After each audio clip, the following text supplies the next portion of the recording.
Hello, world and universe. Welcome to the Trevor Donald Experience. Manifest your truth. And if you're new to the channel, please hit that like and subscribe button. And for all my continued followers, I want to say thank you.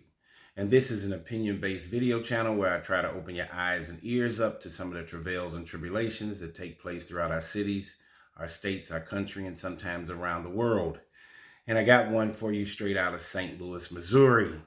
And this is entangled around a police officer and an illegal immigrant that resulted in one of them dying, unfortunately, by an accident.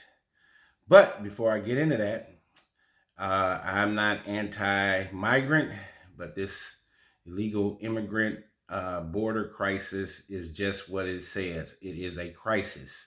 They are predicting that 12 to 20 million illegal immigrants have invaded the United States.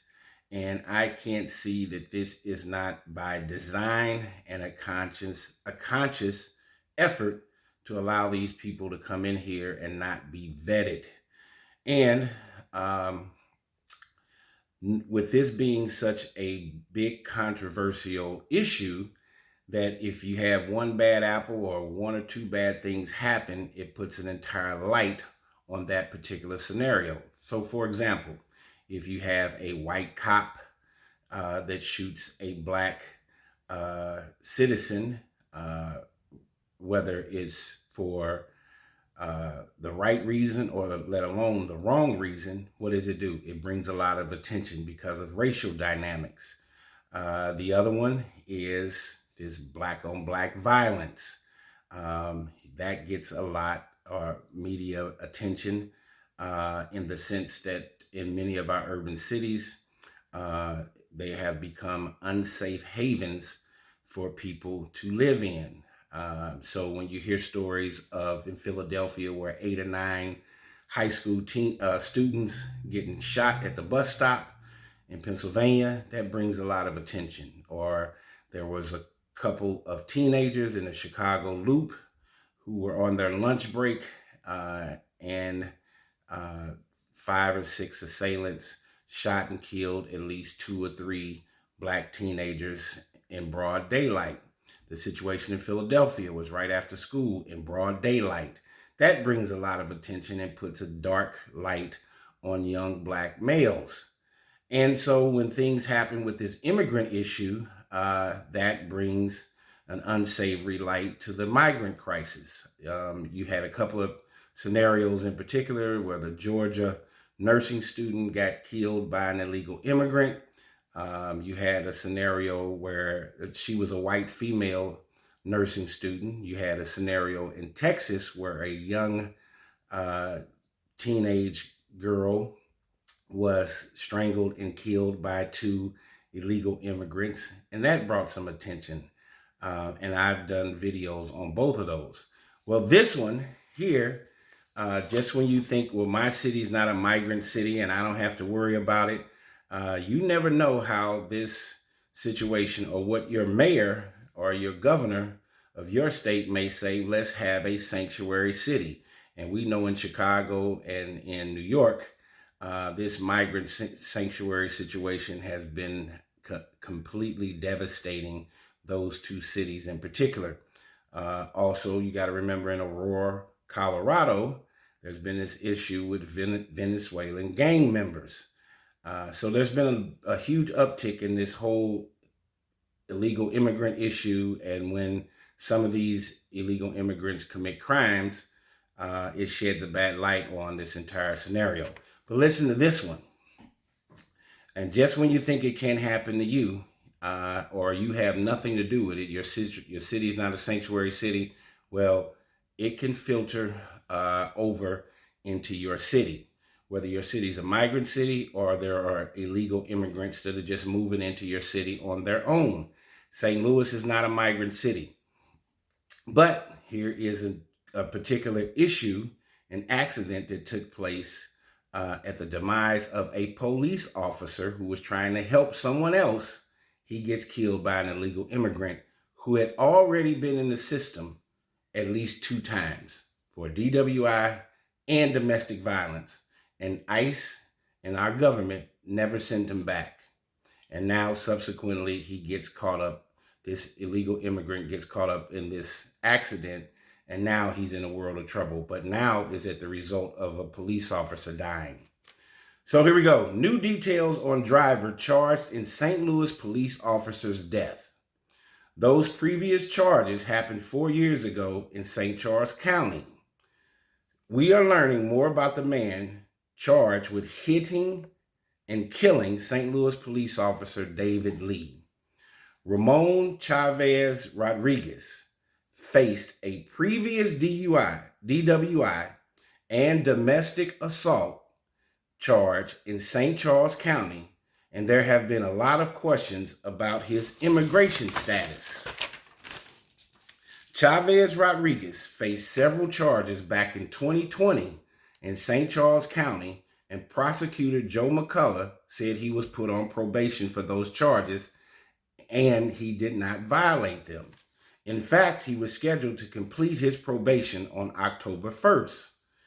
Now, mind you, so he had a DWI and a domestic assault, but he was an illegal immigrant. So why didn't they remove him then?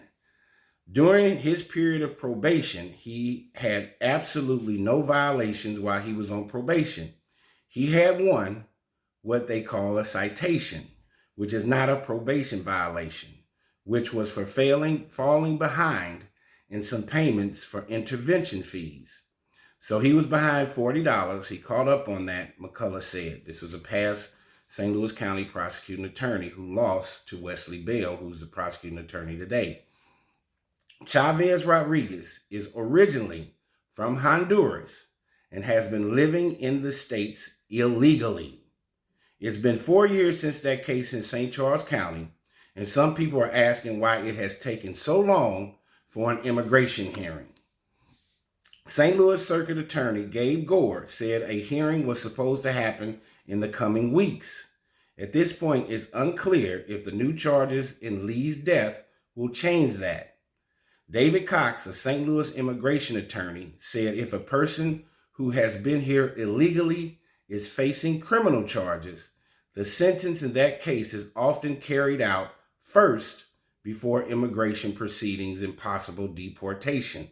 Well, he had two cases, DWI and domestic assault. Cox said he is not surprised the process has taken years and there are several contributing factors. He said, I would say there were three sources: the pandemic, the surge that happened. I would say at the time the Biden administration took over and people thought there was going to be a more lenient immigration policy. So more and more people came because of that to this country. And now, most recently, it's the interest in enforcing our immigration laws because of the election coming up, Cox said. Cox said once a decision is finally made by a judge, they also have to give the proper paperwork and passport if they're going to be removed from the United States. He added that right now there aren't enough immigration judges to get through the rising number of cases that are already very complex. So let's stop there. If there's not enough immigration judges, and I can tell you this, these immigration judges are not throughout all 50 states. They're segmented in particular areas. I think in St. Louis, the immigration courts are in Kansas City, in the state of Missouri, I think. So if we already are understaffed with immigration judges, why are we letting 12 to 20 million people in? I mean, that's going to put a harbinger, and it's going to put a block on the chain for getting people legal status or removing illegal immigrants. If we don't have enough judges and we don't have enough immigration courts, why don't we put a halt on letting any and everybody into the country? It seems like our government has created a crisis that they don't know what to do with. Get all these people here. You don't have the social services set up for them. They are a strain on our healthcare system, on our social service system, meaning Section 8, food stamps, all of those kinds of ancillary services that need to be utilized by United States citizens. None of these people have been vetted. 12 million to 20 million people here, and we don't even have enough immigration judges to allow the supply chain to figure out getting these people accurate status or sending them back. He says there are only certain locations where they have judges. For here in St. Louis, as I just said, the closest immigration court is in Kansas City. So all of our immigration court cases are held there. There are some in Chicago for those who live in the southern part of Illinois, Cox said. So I was absolutely correct. Our immigration in the state of Missouri, the only immigration court is in Kansas City, which is 4 hours from St. Louis. And here in this story, you have to remember, this gentleman had already been in the system twice.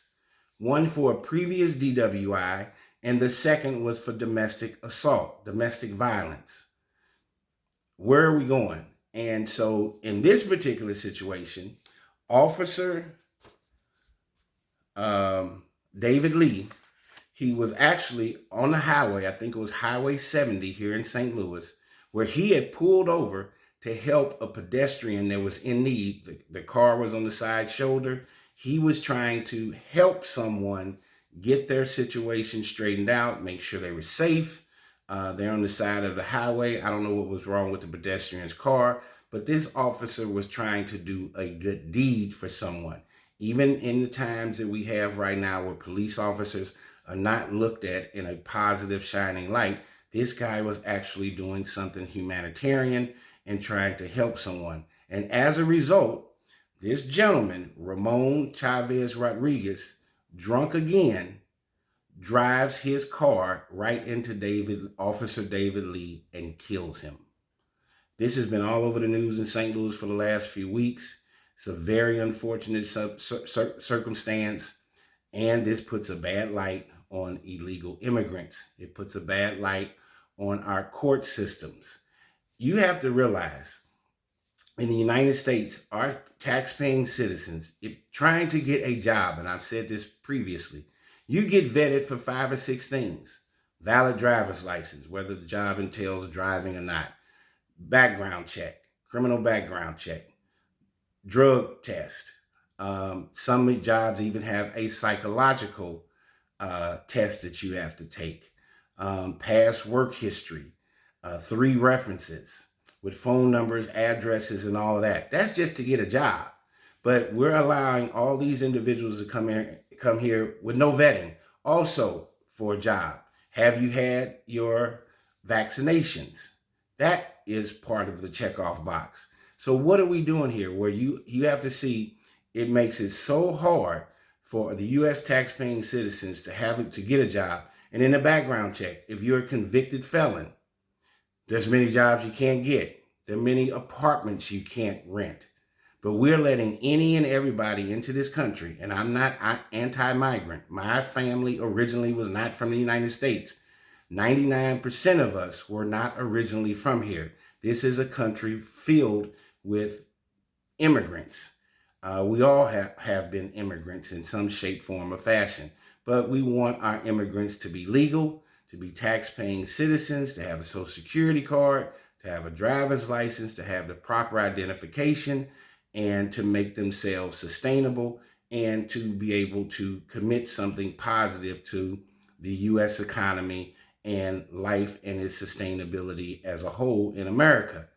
We just have any and everybody in here, and there's going to be an uptick in violence, gun violence, property damage, assaults. You see it every day in Chicago and New York. They are being decimated with all kinds of inhumane criminal activity. And now you have a situation, and just when you ignore it, that is, you don't live in a sanctuary city, this same kind of negativity is not based on zip code, proximity, race, gender, creed.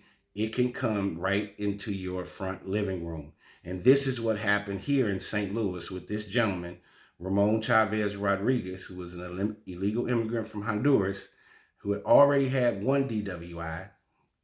uh, ends up drunk, runs over police officer David Lee while he was trying to assist a pedestrian with their vehicle. What an unfortunate circumstance. And just when you think it cannot happen to you or your city, we need to do a wake-up call. Tell me what you think. This has been the Trevor Donald Experience. Manifest your truth in a positive, righteous, and God-fearing way.